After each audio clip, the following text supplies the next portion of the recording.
Bienvenue sur cette nouvelle vidéo. Alors aujourd'hui, c'est une vidéo courte. Je vais vous présenter l'importance d'un bon achat lors de son premier achat justement. Donc on va définir rapidement le bon achat, même si je suis persuadé que vous commencez à comprendre vraiment ce que c'est que le bon achat et la bonne affaire. Et on va voir quelques points qui montrent que c'est vraiment très important. Alors ça se passe tout de suite après le petit jingle.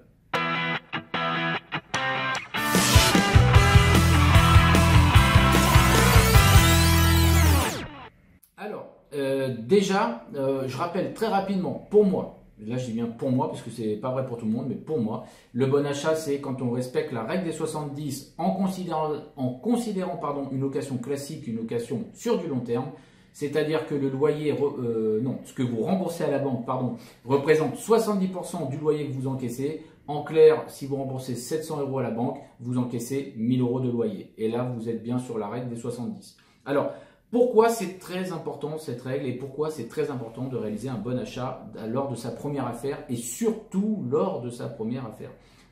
C'est toujours important finalement, mais lors de sa première affaire, c'est primordial. Si on peut même descendre sur la règle des 60, il ne faut pas hésiter.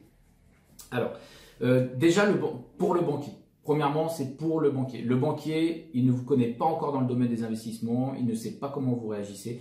Il doit voir que vous êtes sérieux et que vous êtes capable de gérer même avec des gros chiffres. S'il a déjà vu que vous gériez bien par rapport à votre salaire, vos dépenses, c'est déjà un premier point qui est très important d'ailleurs.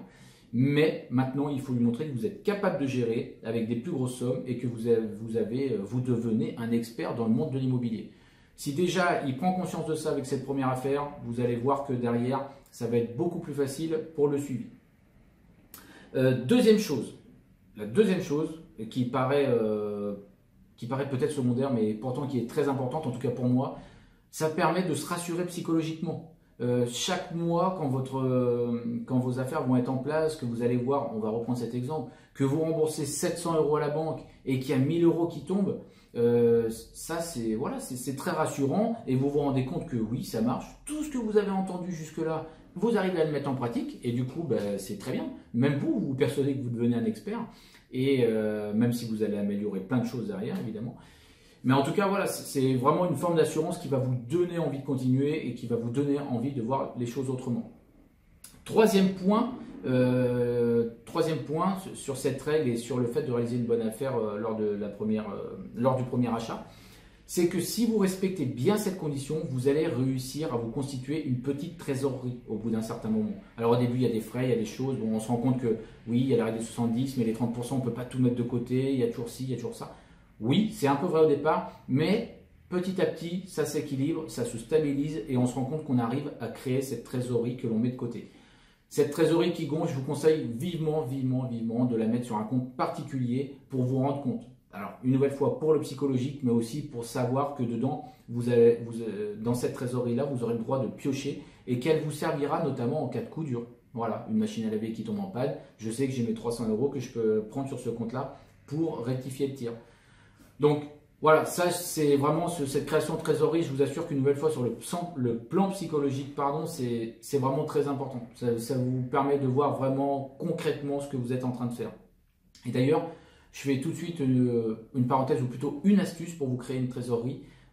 Essayez, dans la mesure du possible, de négocier avec le banquier un remboursement qui va commencer plus tard par rapport à votre achat.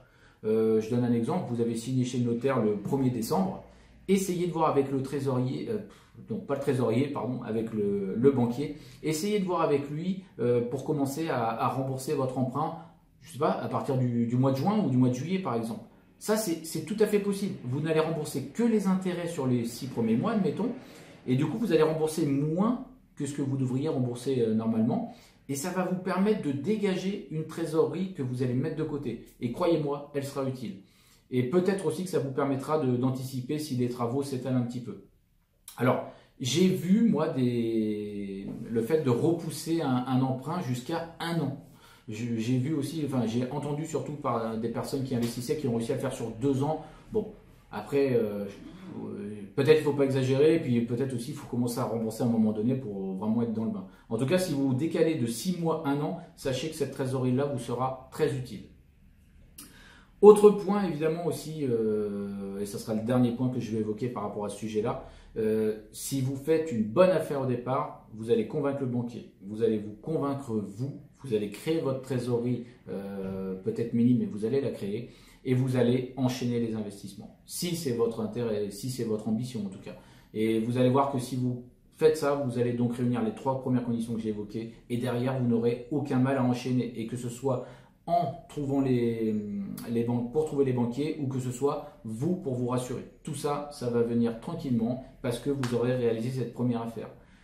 Et j'ai envie de dire, imaginez le cas inverse. Imaginez le cas inverse où vous faites une affaire, ou alors vous commencez à rembourser 500 €, on va reprendre l'exemple de tout à l'heure, vous remboursez 700 € et il y a 710 € de loyer qui tombe. Là, vous allez commencer à voir que l'année d'après, il va falloir rembourser la taxe foncière. C'est vous qui allez la payer de votre propre poche. S'il y a un incident, une machine à laver qui tombe en panne, vous allez devoir piocher dans une trésorerie qui n'aura rien à voir avec l'immobilier. Imaginez ce cas, le stress que ça peut provoquer. Là, vous serez tout de suite réticent pour investir à nouveau et aussi même pour présenter au banquier. Et de toute manière, le banquier dira écoutez, là, vous êtes déjà ric-rac, je vois que vous avez pioché là, je vois que vous avez fait ci.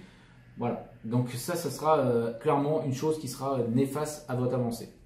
Voilà ce que j'avais à vous dire moi sur l'achat de la première affaire. Donc, je pense que je vous ai répété quelque chose que vous savez déjà, notamment sur la règle des 70, mais surtout, voilà, vous avez compris l'importance de cette première affaire pour vous, pour le banquier et pour la suite des événements. Alors moi, je vous dis à très bientôt pour une prochaine vidéo. Vous pouvez télécharger mon livre dont le lien est au-dessous, 9 étapes pour acheter, meubler et louer une bonne affaire. Et vous pouvez aussi vous abonner à la chaîne YouTube qui vous permettra d'avoir accès à toutes les vidéos prochainement directement. Eh bien, écoutez, je vous dis à très bientôt.